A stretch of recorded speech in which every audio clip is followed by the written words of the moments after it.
Hi, this is Ann Hill from Dream Talk Radio. Welcome to my Essential Guides for Dreams video series. Today I'd like to talk about nightmares.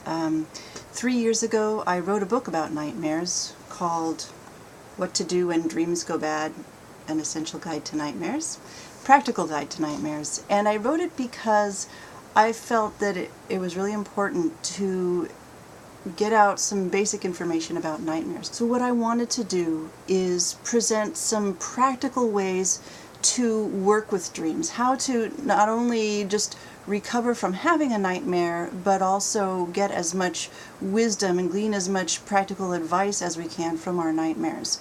The book was actually written as a result of a nightmare that I had, and I write about it in the book.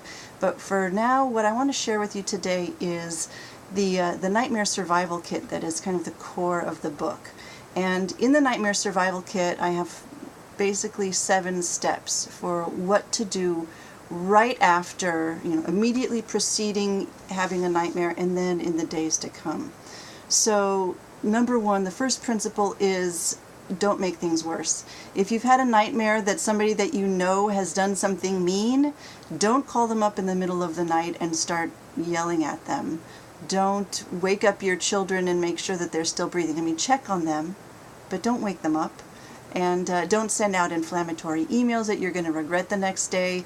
So what you need to do is you need to just sit with what's happened and kind of absorb it and allow it to assimilate by yourself. So that brings us to the second point, which is to apply dream first aid. Basically, the first thing you need to do is relax your limbic system, relax your body, and calm your mind somehow. So anything that works for that, whether it be a nice cup of tea, a warm bath, just sort of opening the window a crack and getting some air in, maybe some meditation or light yoga. You don't want to do anything too strenuous in the middle of the night. Something that helps your body kind of return to normalcy after the fight or flight response has been activated by the dream. You can also write down the dream, and this is really an important part of working with nightmares, is to write it down in as much detail as you can. So take some time, do some deep breathing if you need to. Remember that it is a dream. You're safe, and write it down. Number 3 is remember that the dream holds multiple meanings. Whatever the literal meaning of the dream, whatever it is about the dream that scares you, that rocks you the most, remember that there are multiple levels of meaning to that dream. So even if you can only really focus on one aspect of the dream or one question that the dream brings up or one agonizing truth or fear around the dream, just hold it in your mind that there are other things that this dream has come to tell you. That's all. The fourth thing, and this can be done either that night or the next day, is to attend to the literal level of the dream. And what I mean by the literal level of the dream is look at the dream story. Was it a dream about, say, an intruder in your house? If so, attending to the literal level of the dream would involve checking the doors and windows. Maybe there is a gap in your fence that needs to be fixed.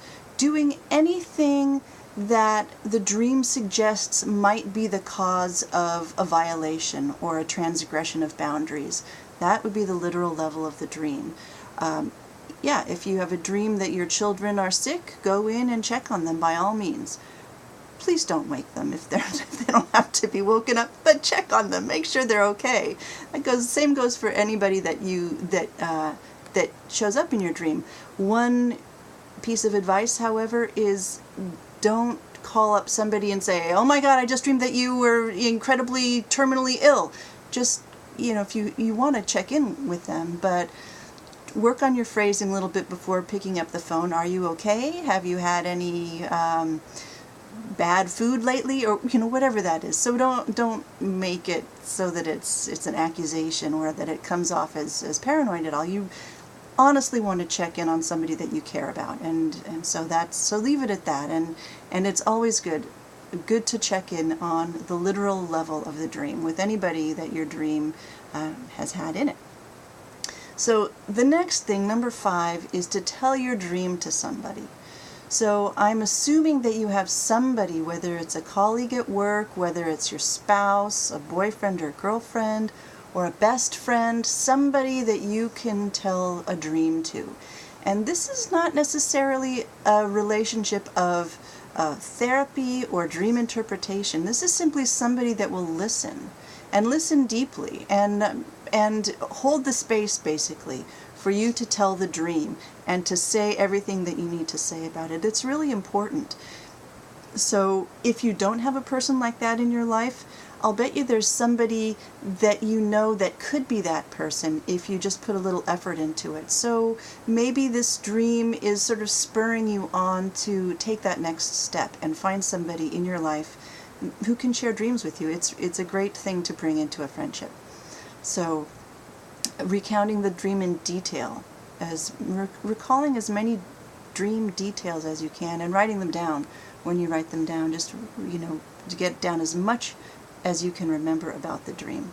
So number 6 is attending to the symbolic level of the dream. So we've talked about the literal level of the dream, the physical safety level, relationships, home. Now the symbolic level is another one of those multiple layers of meaning in the dream. The symbolic level means that you look at the symbols in your dreams. If it's a house that gets broken into, think about house in the broader sense of house as soul, house as body, house as community, all those different things. And look, you can use dream dictionaries, you can go online, there's many great websites that have a lot of dream information, dream symbols. You can do some free writing. That always helps me. I'm a writer, so it helps me write. If I just write down all of my associations with any and every aspect in the dream. Say there's a red sock on the sidewalk. What does that mean? I don't know, but I'll figure it out if I just allow myself to free write and free associate as much as I can. And so that's a way somewhat removed from the intensity of the dream encounter. That's a way to keep assimilating the dream and keep reflecting on it and figure out what it is that was so urgent that we ought to know, that we need to know. What is it that's come in this package of a really scary dream? So finally, number 7 is to carry the dream forward.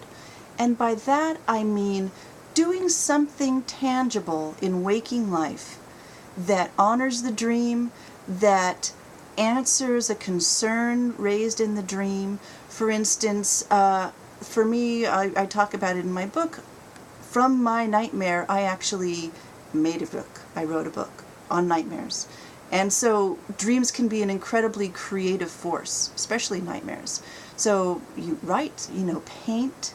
If there's a central image of the dream that's really striking, I encourage you to paint or draw or sculpt, create music. Make anything that you can. Use whatever tools feel right to you to honor that dream and to breathe life in waking into your dream image.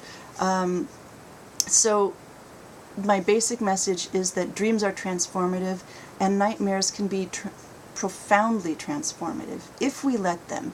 If we take the lessons, if we reflect, allow ourselves to reflect and live out the creativity that's coming to us in our dreams. So I hope this has been helpful. Again, my name is Ann Hill from Dream Talk Radio, and this is my Essential Guides to Dreams.